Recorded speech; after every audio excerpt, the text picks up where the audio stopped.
पिता आणि पुत्र आणि पवित्र आत्मा यांच्या नावे आमेन.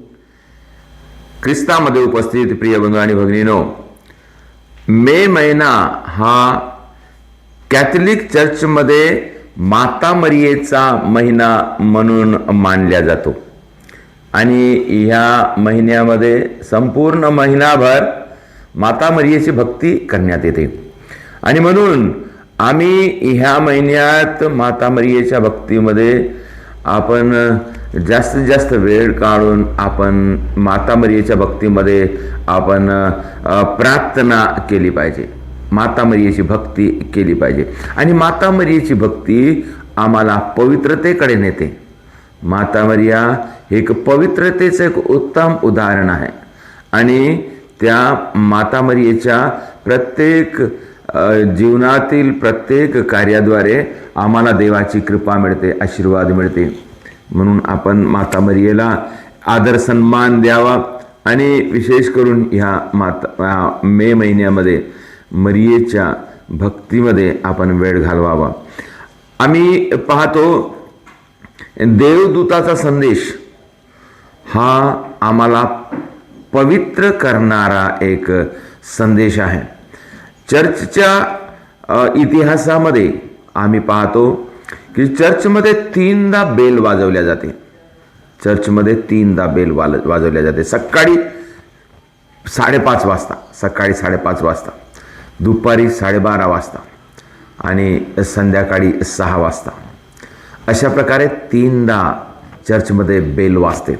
आता आम्ही ग्रामीण भागामध्ये राहतो. ग्रामीण भागामध्ये जास्त ख्रिस्ती लोक नाही आहेत आणि म्हणून ग्रामीण भागातल्या चर्चमध्ये आम्हाला बेल आपणाला आढळत नाही. तरी परंतु जे सनातन काळापासून जे चर्च आहेत, पुष्कळ जुने चर्च आहेत, शहरामध्ये आहेत, ज्या ठिकाणी जास्तीत जास्त ख्रिस्ती मंडळी आहे त्या ठिकाणी अवश्य ही बेल वाजवल्या जाते 3दा, दिवसातून 3दा.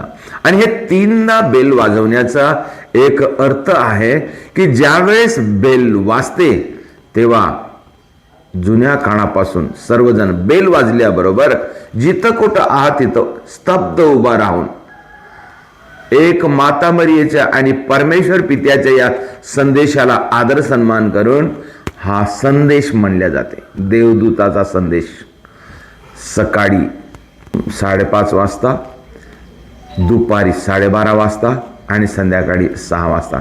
आणि हे जे आपण देवदूताचा संदेश म्हणतो तेव्हा आम्ही काय करतो, आम्ही स्वतःची पवित्रीकरण करतो.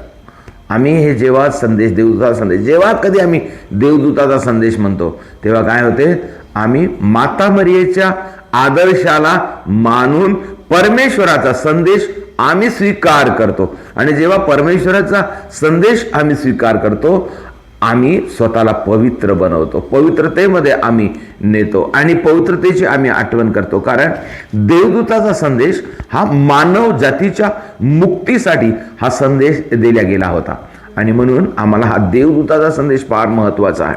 आणि आम्ही जेव्हा देवदूताचा संदेश म्हटल्यानंतर 3दा जेव्हा आम्ही क्रूसाची खून करतो, आम्ही बाकीच्या वेळेस एकचदा क्रूसाची खून करतो, परंतु देवदूताचा संदेश म्हटल्यानंतर आम्ही 3दा क्रूसाची खून करतो. पिता आणि पुत्र आणि पवित्र आत्मा यांचा गौरव असो, जसा प्रारंभी होता तसा आता आहे आणि सदा सर्व काळ असेल, अशा प्रकारे आम्ही 3दा करतो. याच्यामध्ये विशेष महत्व आहे प्रिय बंधू आणि भगिनींनो. हे 3 जे दर्शवतात, हे पिता, पुत्र आणि पवित्र आत्मा हे 3 आणि पुन्हा आम्हाला पवित्र करणारा 3 दिवस, 3 वेळा एका दिवसातून आम्ही जेव्हा संदेश म्हणतो ते 3 वेळ म्हणायचं आहे. आणि त्या 3 वेळामध्ये आम्हाला पवित्रीकरण आमचं होते. आमच्या शरीराचं, आमच्या मनाचं, आमच्या बुद्धीचं, आमच्या अंतकरणाचं, आमच्या कामाचं, आमच्या व्यवहाराचं आम्ही पवित्रीकरण करतो आणि आमच्या आचरणाचं आणि आमच्या सर्व व्यवस्थापनाचं आम्ही पवित्रीकरण करतो. त्याला फार महत्त्व आहे. आणि म्हणून प्रिय बंधू आणि भगिनींनो, आम्ही विशेष करून नेहमीच आपण हे म्हणावं आणि विशेष करून मे महिन्यामध्ये आपण जेव्हा माता मरियेची भक्ती करतो तेव्हा आपण हे केलं पाहिजे. आम्ही पाहतो संत लुईस दी मोंटफोर्ट यांनी एका आपल्या पुस्तकामध्ये माता मरियेचे एक 10 विशेष गुण त्यांनी याच्यामध्ये त्याच्या पुस्तकामध्ये नमूद केलेलं आहे. आणि ते माता मरियेचे खरोखर ते एक विशेष गुण आहेत. आणि माता मरिया आम्हाला ह्या गुणाने संपन्न होण्यासाठी आम्हाला विनंती करते आणि आमच्यासाठी प्रार्थना करते. आम्ही ते गुण पाहूया आणि त्या गुणाने संपन्न होण्यासाठी आपण प्रयत्न करूया. माता मरियेचा आशीर्वाद मागूया. सर्वात महत्त्वाचा माता मरियामध्ये एक विशेष गुण म्हणजे तिच्यामध्ये सखोल अशी विनम्रता होती. सखोल म्हणजे त्याचा अंत नाही असा विनम्रता. आपण तिला कोणाशी कंपेअर करू शकत नाही, कोणाशी तुलना करू नाही, अशी तिची विनम्रता होती. ती विनम्र होती म्हणून ती प्रार्थना करत होती. माणूस जेवढा विनम्र तेवढा जास्त प्रार्थना करतो. आपण जर विनम्र नाही तर आम्ही काय करतो, आम्ही आपले कार्य दुसऱ्याला सांगण्यासाठी प्रयत्न करतो. मी केलेला आहे, मी करतो माझे कार्य, अशा प्रकारे. म्हणजे तो मीपणा, जिथं मीपणा आहे तिथं विनम्रता नाही आहे. आणि जिथं विनम्रता आहे तिथं आपण काय म्हणतो, देवाने केलं, देव करते, देवाने मला निवडलं, देवासाठी मी करतो, देव मला आशीर्वाद देते, देवाची कृपा माझ्यावर आहे, मी देवाचे आभार मानतो, देव किती महान आहे, देव पवित्र आहे. अशा प्रकारे आम्ही व्यवहार करतो. म्हणून प्रिय बंधू आणि भगिनींनो, हे माता मरियेचा एक विशेष गुण आहे, अति सखोल अशी अति विनम्रता. सखोल अशी तिची विनम्रता. हे आपल्याला शिकण्यासाठी एक फार चांगली गोष्ट आहे. आणि दुसरा गुण माता मरियेचा दुसरा गुण जीवित विश्वास. जीवित विश्वास काय आहे प्रिय बंधू आणि भगिनींनो? जीवित म्हणजे खंडित न होता. जीवित जसं आपण एखादं झाड जिवंत आहे, कधीपर्यंत जिवंत आहे? जिवंत आहे म्हणजे सतत तो जिवंत आहे. असं होत नाही तो की सकाळी जिवंत आहे, दुपारी मरण पावतो, किंवा तर उद्या मरण पावतो, नंतर जिवंत, असं नाही. जीवित म्हणजे सतत, सतत म्हणजे नेहमी, आणि त्याच्या खंड न पडता, असा माता मरियेचा विश्वास. माता मरियेच्या विश्वासाला कधी खंड पडलाच नाही आणि तिनं कधीच देवापासून दूर गेली नाही आणि कधीच तिला संकोच आला नाही, कधी तिच्या मनामध्ये शंका आली नाही. आणि म्हणून असा हे जीवित विश्वास आहे. म्हणून प्रिय बंधू आणि भगिनींनो, आम्ही सुद्धा जीवित विश्वास आपण धारण करावा. जीवित विश्वास धारण करून देवाची आम्ही भक्ती करावं. एक देवाचा एक संदेश आहे आणि माता मरियेमध्ये तो गुण आम्ही पाहतो. आणि त्याच्यानंतर आम्ही पाहतो प्रिय बंधू आणि भगिनींनो, तिसरा गुण आहे अति आज्ञाधारकपणा. अति आज्ञाधारकपणा कशी आहे माता मरियेची? आज्ञाधारकपणा पहा, माता मरियेने जेव्हा समजले की देवदूताने जे संदेश दिला तो परमेश्वरापासून आहे, आणि हे समजल्याबरोबर तिनं कोणताही विचार न करता एकदम आंधळेपणाने तिनं विश्वास ठेवला. आणि आज्ञाधारक तिनं म्हटलं, पहा मी प्रभूची सेविका आहे, तुझ्या शब्दाप्रमाणे माझ्या ठाई होवो. तर अशा प्रकारे तिनं आज्ञाधारक, देवाने सांगितलेला आहे, संदेश दिलेला आहे, मी आज्ञाधारक, मी देवाचे आज्ञाचं पालन करेल, अशा प्रकारे तिनं स्वीकार केलेला आहे. आणि एवढंच नाही, फक्त स्वीकारच केलं नाही, तर तिनं तिच्या जीवनामध्ये जेवढं काही दुःख आलं ते सहन करून, ज्या अडचणी आल्या त्याला सहन करून, कधीही माघार न घेता तिनं ते पूर्ण केलं. आज्ञाधारकपणा तिनं पूर्ण केलं. येशूच्या जन्मासाठी, येशूचं पालन करण्यासाठी, येशूच्या मरणापर्यंत, आणि तिने येशूसोबत राहून तिनं देवाची आज्ञा पालन केलेली आहे. त्याच्यानंतर चौथा गुण आम्ही पाहतो, न थांबता प्रार्थना. ती कधीच थांबवली नाही प्रार्थना. तिचं जीवन प्रार्थनामय जीवन होतं. न थांबता, कधी न थांबली. म्हणजे काम करतानाही प्रार्थना होती, काही विश्राम करतानाही प्रार्थना होती, आणि ती सतत देवासमोर प्रार्थना करत होती. तिच्या कामाधंद्यामध्ये असताना सुद्धा ती प्रार्थनामय जीवन जगत होती. तिचे एक न थांबता प्रार्थनाचा एक गुण आम्हाला सुद्धा प्रार्थना करण्यासाठी आम्हाला प्रोत्साहन करते. आणि पाचवं आम्ही पाहतो प्रिय बंधू आणि भगिनींनो, स्वतःचा त्याग. स्थिर त्याग म्हणजे स्वतःचा त्याग. तिने स्वतःच्या सुखासाठी काहीच नाही केलं, तिने त्याग केला सर्व सुखाचा त्याग, स्वतःचा त्याग, स्वतःचा शरीराचा त्याग, स्वतःच्या खुशीचा त्याग, सर्व प्रकारचा तिनं त्याग केला आणि त्याग करून तिनं देवासाठी कार्य केले, समर्पण केले, आपले जीवन देवासाठी समर्पण केले आणि तिनं त्यागी जीवन जगलं आणि त्यागाचं जीवन अनुसरलं. आणि त्याच्यानंतर आम्ही पाहतो प्रिय बंधू आणि भगिनींनो, असाधारण पवित्रता. असाधारण पवित्रता, साधारण पवित्रता नाही. आम्ही कधी कधी काय करतो, साधारण पवित्रतामध्ये काय, आम्ही पुष्कळदा पवित्रतेचं अनुकरण करण्याचा प्रयत्न करतो. आम्ही प्रयत्न करतो आणि प्रयत्न केलाच पाहिजे पवित्रतेसाठी, परंतु आम्ही फेल पडतो. आणि कारण काय, आमचं लक्ष इकडे तिकडे असते. आम्ही मानवी आहोत, आमचा स्वभाव लोभी स्वभाव आहे, आम्ही लालची आहोत. परंतु माता मरियानं काही लालचा केलं नाही आणि म्हणून तिनं अपवित्र म्हणजे असाधारणता, असाधारणपणे पवित्रता तिनं जोपासली. पवित्रता तिनं जोपासली आणि पवित्रतेला जोपासून तिनं पवित्रता स्वीकार केली आणि ती पवित्र मरिया आहे. आणि ती पवित्र मरिया पवित्र असल्यामुळं तिला मरण आलं नाही, ती स्वर्गामध्ये आहे. आणि याच्यानंतर आम्ही पाहतो 7वं, उत्कंठ प्रेम. प्रियजनो, उत्कंठ प्रेम, तिच्यामध्ये उत्कंठ असं प्रेम. कोणासाठी प्रेम? परमेश्वरासाठी प्रेम आणि त्याच्यासोबतच तिच्या नातेवाईकासाठी प्रेम आणि संपूर्ण जगासाठी प्रेम. संपूर्ण जगासाठी तिचं प्रेम, उत्कंठ प्रेम. आणि त्याच्यानंतर आम्ही पाहतो प्रियजनो हो, 8वा गुण तिच्यामध्ये आहे सखोल असा सहनशीलता. सहनशीलता, ती सहन करण्यास एकदम उत्कंठ आहे. सहन कर, काहीही झालं तरी देवासाठी सहन करण्यासाठी ती तयार आहे. तिच्यामध्ये सहनशीलता आहे. सहनशीलता हा गुण फार महत्त्वाचा आहे प्रिय बंधू आणि भगिनींनो. आमच्यामध्ये सहनशीलता आली तर आमच्यामध्ये वाद होणार नाही, झगडा होणार नाही, द्वेष होणार नाही. आपण सहन करतो, सर्वांचं सहन करतो आणि त्या सहनशीलतेमधून प्रेम निर्माण होते, आपुलकी निर्माण होते, क्षमा निर्माण होते आणि देवाचं प्रेम आपल्या तिथं दिसून येते. म्हणून माता मरियेने एक सहनशीलता एक पत्करली. आणि त्याच्यानंतर आम्ही पाहतो प्रिय बंधू आणि भगिनींनो, 9वा गुण पाहतो देवदूतांची दयाळूपणा. म्हणजे ज्याप्रमाणे देवदूत असतात त्याप्रमाणे ती होती आणि देवदूतासारखीच ते एकदम बिलकुल दयाळू होती. तिच्यामध्ये खूप दया होती.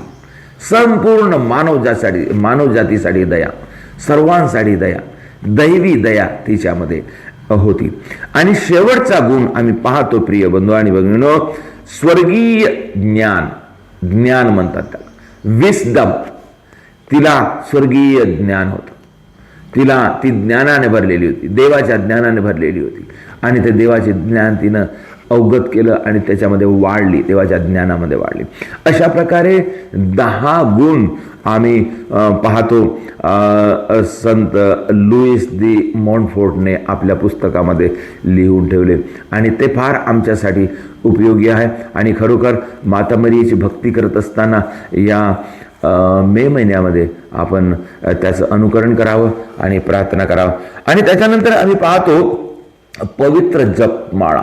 पवित्र जपमाळा हे आम्हाला प्रार्थनेद्वारे, पवित्र जपमाळेद्वारे आम्हाला आशीर्वाद मिळवून देते, आम्हाला आशीर्वाद मिळवून देते. आणि जेव्हा जेव्हा माता मरियेनं कोणालाही दर्शन दिलेलं आहे त्या ठिकाणी हे जपमाळा करण्यासाठी तिनं विनंती केली आहे. संत पोप जॉन पॉल II यांनी सुद्धा कुटुंबाच्या पवित्रतेसाठी आणि जगाच्या शांतीसाठी ही जपमाळाची प्रार्थना सतत करावं म्हणून आम्हाला आदेश दिलेला आहे. आणि म्हणून आम्ही त्या प्रार्थनेमध्ये आपण ह्या जपमाळेची प्रार्थना आपण सतत करावं. आणि प्रियजन हो, आपण समोरचा मुद्दा पाहतो, विश्वासाने प्रार्थना करणे. आम्ही पाहतो कॅथलिक विश्वासात वाढण्यासाठी रोज आपण विश्वासाबद्दल म्हणजे विश्वासाच्या वाढण्यासाठी आपण काय काय करावं? पवित्र बलिदानामध्ये भाग घ्यावं, प्रभूचे शरीर आपण ग्रहण करावं रोज, आणि महिन्यातून कमीत कमी 2दा तरी आम्ही पाप स्वीकार करावा. आणि खरे विश्वासू जर असेल तर आम्ही काय करावं, महिन्यातून 2दा तरी आपण पाप स्वीकार करावा. कधी कधी आम्हाला वाटते मी काही पाप केलं नाही, कधी कधी आम्हाला वाटते की मला काही पाप आठवत नाही. परंतु प्रियजनो, आपण आज्ञाधारक, देवाला आज्ञा, आपण देवाला सबमिट, देवाला समर्पण. मी पाप नाही केलं तरी मी पाप, मनुष्य तर पापीच आहे, म्हणून आपण त्या पाप स्वीकारामध्ये जाऊन आपण एवढं म्हणावं की मी पापी आहे.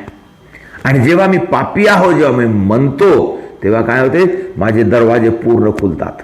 मी पाप स्वीकार करण्याची जी इच्छा दर्शवतो, पाप स्वीकार करण्याची जी इच्छा दर्शवतो, त्याच्यामध्ये मोठी कृपा आहे, देवाची कृपा. ज्या गोष्टी आम्हाला समजत नाही त्या आपण समजून जातो. आणि पाप स्वीकार करतो म्हणजे काय, आपण जेव्हा मी पाप स्वीकार करतो म्हणतो तेव्हा मी काय करतो, मी पवित्र बनण्यासाठी मी प्रयत्न करतो.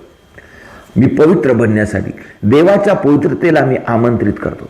म्हणून देवाची पवित्रता पाप स्वीकाराद्वारे आमच्यामध्ये येते. पाप स्वीकार जो पुरोहिताला मोठं वरदान दिलेलं आहे, पाप स्वीकाराचा संस्कार करण्यासाठी. आपण पूजा झाल्यानंतर आपण म्हणतो, काय म्हणतो, पुरोहितासाठी प्रार्थना. पुरोहितासाठी प्रार्थना करताना आपण काय म्हणतो, पुरोहितासाठी प्रार्थना करतो आणि परमेश्वराला सांगतो की परमेश्वरा, ह्या तुझ्या पुरोहिताला तू पवित्र ठेव, त्याच्या हाताला घाण लागू देऊ नको, त्याच्या अंतःकरणाला पाप लागू देऊ नको. पुरोहितासाठी आम्ही प्रार्थना करावं प्रियजन. कारण पुरोहित काय करते, आमच्या पापाच्या क्षमेसाठी आम्हाला प्रायश्चित संस्कार देते. आणि म्हणून पुरोहिताविषयी आपण वाईट विचार करू नये, पुरोहिताविषयी आपण काही आपली आशा ठेवू नये, पुरोहिताचा आपण वाईट विचार करू नये, पुरोहिताची चेष्टा करू नये, पुरोहिताला दोष देऊ नये. आम्ही पुरोहिताकडे आपण वाईट नजरेने पाहू नये, पुरोहिताकडे आपण दोष लावू नये, कारण तो देवाचा पुरुष आहे. पुरोहित हा देवाचा पुरुष आहे आणि म्हणून आपण, तो कसाही असेल तरी तो देवाचा पुरुष आहे. आम्ही अशा प्रकारे त्याच्याकडे पाहावं. तो देवाचा पुरुष, तो माणूस आहे खरा, तो कधी रागावतो, कधी आम्हाला दुःखही देतो, तरी परंतु तो देवाचा पुरुष आहे, तो देवाचा पुरुष आहे. म्हणून प्रियजनो, आम्हाला हे फार मोठी संधी आहे. आणि आम्ही ह्या मे महिन्यामध्ये माता मरियाची भक्ती करताना माता मरिया आम्हाला हे शिकवते, माता मरिया आम्हाला हे शिकवते. आणि त्याच्यानंतर आपण पाहतो विशेष भक्ती म्हणजे कुटुंबामध्ये, प्रत्येक कुटुंबामध्ये आपण काय करावं, कुटुंबात किंवा कोणत्याही समूहामध्ये आपण प्रार्थनामध्ये रोसरीची प्रार्थना करावं. ही रोसरीची प्रार्थना एक आशीर्वाद देणारी प्रार्थना आहे, कुटुंबाला पवित्रतेमध्ये वाढवण्याची प्रार्थना आहे आणि आमच्या जीवनामध्ये मोठा आशीर्वाद आणणारा आणि आम्हाला पवित्र करणारी प्रार्थना आहे, बंधनमुक्त करणारी प्रार्थना आहे, बंधनमुक्त करणारी प्रार्थना. आणि मे महिन्यामध्ये 3 मुख्य सण आम्ही पाहतो माता मरियेचे. 13 मे रोजी आम्ही फातिमा माताचा सण साजरा करतो, फातिमा माता. आणि 24 मे या दिवशी आम्ही नित्य सहाय माताचे आपण सण साजरा करतो. नित्य सहाय माता म्हणजे ख्रिस्ती लोकांना सहायता करणारी माता, ख्रिस्ती लोकांना सहायता करणारी माता.